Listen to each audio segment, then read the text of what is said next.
right, so here's what happened as if April 1st of this year. New Mexico decided to join one of the many states to legalize recreational marijuana.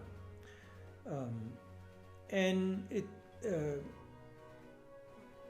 let me go back a little bit. When Colorado decided to legalize their cannabis in 2014, as far as I could recall, it was that year, 2014. They have raised a ton of money in revenue. So when it really comes down to it, most states that are legalizing pot are basically doing so in order to raise revenues. And one cannot blame them. From a policy point of view, many support this idea of legalizing cannabis because the demand is so huge, it's so massive that no state can resist this unless they're a wealthy state, and that's understandable, of course. A state like New Mexico, where the 33% of New Mexico's revenue comes from oil and gas, which in turn goes towards education and helps out in some parts of social services. So when the fluctuation of oil caused New Mexico to look at the possibility of legalizing marijuana for recreational purposes and to raise revenue that way, made total sense to a lot of people on the policy side of things.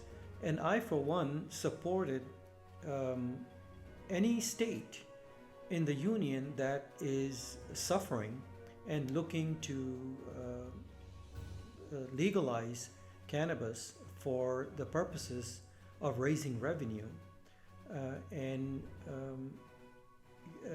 create income that way.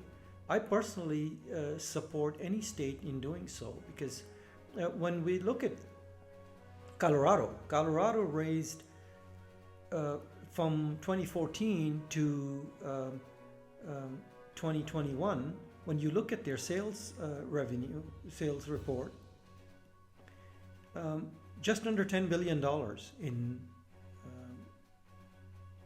sales in Colorado alone. So, and when you're raising approximately 1.6% in taxes from the sale of cannabis, naturally other states like New Mexico, looking up at Colorado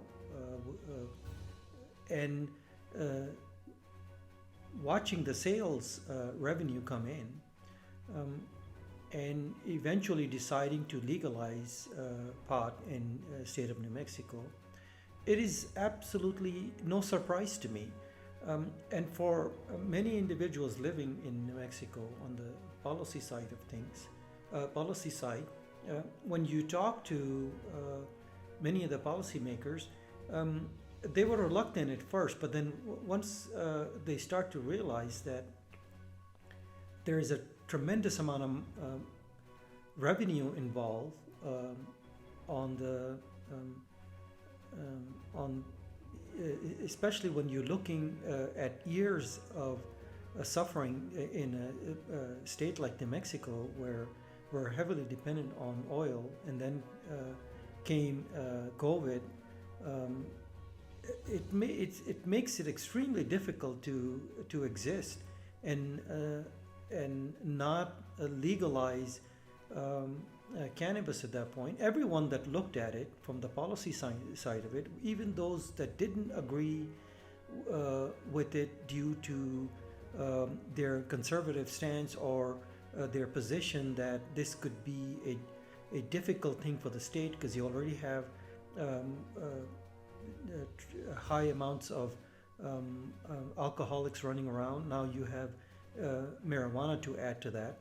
It gave them pause, and one cannot blame them for that. I don't blame anyone for saying, let's step on the brakes with this thing and really look at this and see from a policy position how this thing is going to work, and then from societal point of view, how does it affect the state when you have a bunch of people um, that might be driving around while they're under the substance. So it is a difficult uh, task when you hand it to a legislator that is looking at the revenue side of it, and then also coupled with that is a societal point of view where um, what do you do with all the studies that are still out there that haven't been fully clear in as to what the ramifications are as far as legalizing pot or cannabis for recreational purposes. So it was a difficult decision for New Mexico, but I think in the long run, they looked at the revenue aspects of it and realized that Colorado between 2014 to 2021 raised just under $10 billion, 9.8 billion to be exact. That is not small change to New Mexico. New Mexico is not a very rich state and heavily dependent on the federal government. And there's several bases here. You have Los Alamos, you got Kirtland Air Force Base, Sandia Labs. So it is a state that's dependent on federal dollars. So when you look at the oil and gas revenues that go up and down, depending on the price of oil, and during COVID, they were giving away oil because they couldn't store it. So understanding that point of it, one can understand why New Mexico joined the states that legalize marijuana. So it is not a surprise in any way. From a policy standpoint, it is a great thing. It would raise a ton of revenue for New Mexico. And I understand when they looked at the numbers in Colorado, it was an eye-opener for New Mexico legislator. And I don't blame them for that because it is something that the public would benefit in many ways as far as the medicinal aspects of it, and they have been for many years. But doing recreational legalization was naturally a step above that. And to the point of looking at the revenue side of it, anyone that's looking at those numbers up in Colorado understands that this is not something you could block for too long or resist for a very long time. So any state that's looking to legalize cannabis has to look at the digits and the numbers that are being produced by those states that have legalized it in the last couple of decades or so, whether it was medicinal or now recreational. So revenues is where it comes down to. And yes, there are societal issues there when you're dealing with individuals possibly driving around. So my answer to that would be we look at those individuals also driving under the influence of alcohol. So society still had to deal with that since prohibition time, where when alcohol became legal and people were driving around drunk, and we still have that issue in many states. So it is not surprising to me if other states after New Mexico follow suit. It's unlikely that a state like Texas might do it, but then they're also looking at the revenue side of things, it is difficult to resist the revenues that the huge demand produces. It is very difficult to get to say, we don't need this income.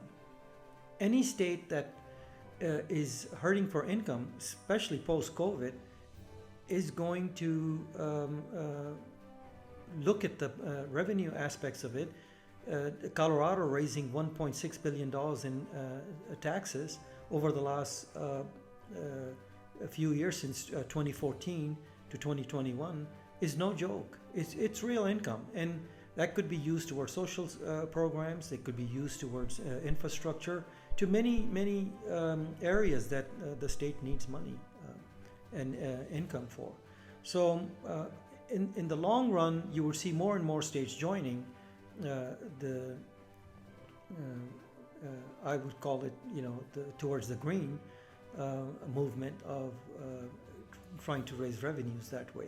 And one cannot blame any state for trying to do this, so they could raise revenues, especially in a post-pandemic world when so many states were suffering. So I would not be surprised if other states take up cannabis as a way to raise revenue. And that's yet to be seen. But that said, Texas is extremely nervous, naturally, in some parts of it, because New Mexico is right at the border now, and it's basically going to give them pause to look at, okay, what happens with individuals traveling to New Mexico and consuming and using cannabis. So these things are something that could be worked out as far as societal issues and issues relating to the usage of it. But revenues cannot be ignored. Any state that's looking to raise revenue would have to contend with that. So that said, New Mexico, as if April 1st, 2022, joined that green revolution, if you want to call it that. But I do not blame the policymakers for deciding to do it. I know the governor, Michelle Lujan Grisham, had a lot to do with trying to help out in this area, because there's such a huge demand as far as medical, and then now recreation.